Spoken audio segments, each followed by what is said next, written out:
Hello la compagnie, cette semaine j'ai lu et je vous raconte La noce d'Anna de Natacha Apana. Et ça sera mieux avec le micro.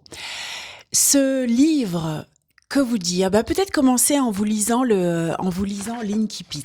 Le voici, le voilà.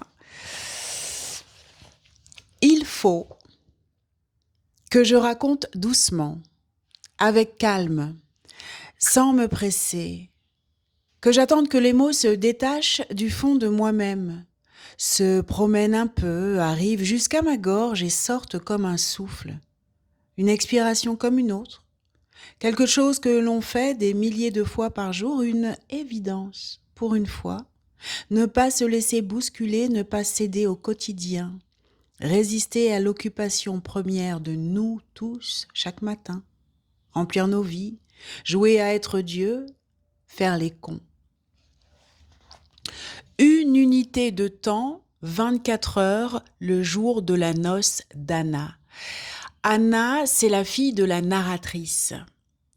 Et la narratrice occupe cette journée à replonger dans son passé. C'est le jeu des souvenirs. Le temps d'avant même la naissance d'Anna, lorsqu'elle est partie, la narratrice, en Angleterre pour quelques mois, et qu'elle a rencontré un homme avec qui elle a eu une histoire d'amour absolument magnifique. Et cette histoire d'amour, s'est terminée lorsque le jeune homme est parti. C'était un journaliste en devenir, il est parti pour le continent Afrique. Et elle, par amour, dit-elle pour lui, ne lui a rien dit de l'enfant qui était en train de grandir dans son ventre. Cet enfant, elle lui a donné naissance seule. Anna, c'est le prénom qu'elle lui a donné. Et 23 ans plus tard, Anna se marie. Se marie avec un homme que la narratrice ne valide pas. Pourquoi? Parce que cet homme, ce jeune homme, Alain, c'est son prénom, il est tellement différent de ceux dont la narratrice aurait rêvé pour sa fille. Et voilà où le livre m'a profondément agacée. Quoi? Cette femme, cette mère se permet le jour du mariage de sa fille, de sa chair, d'en venir finalement à elle. Elle n'aurait pas épousé un homme comme ça, elle n'aurait pas vécu comme ça, elle ne se serait pas mariée aussi jeune si elle avait été elle-même Anna. Voilà, j'en bégaye tellement ça m'a agacée. J'ai jugé ma narratrice, j'ai jugé le personnage et en fait, je crois que j'ai eu tort. Il ne faut absolument pas faire ça lorsque nous sommes lecteurs, lectrices, me semble-t-il, parce que le fait d'avoir jugé mon personnage, ça m'a éloigné d'elle, ça a bâti comme un écran, comme un mur entre le personnage et moi-même lectrice, et je suis passée à côté du livre. Heureusement, le temps a fait son effet. Ce livre, je l'ai refermé il y a une dizaine de jours.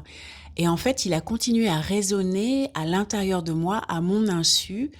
Et alors, j'ai pu entrer, je crois, dans l'objet du livre, en tout cas dans l'intention, cette intention de transmission. Parce que cette femme, en fait, c'est cela dont elle parle. Voilà, c'est drôle, ça m'émeut. Et peut-être parce que moi-même, lectrice, il y a des résonances en fait entre elle, cette femme qui écrit, moi-même j'écris et je raconte, en tout cas je tisse des histoires. Moi-même je suis mère d'un enfant et il s'avère que cet enfant est aussi une fille, une jeune femme maintenant. Donc beaucoup de résonances qui m'ont touchée et me font comprendre ce travail, oui, de transmission.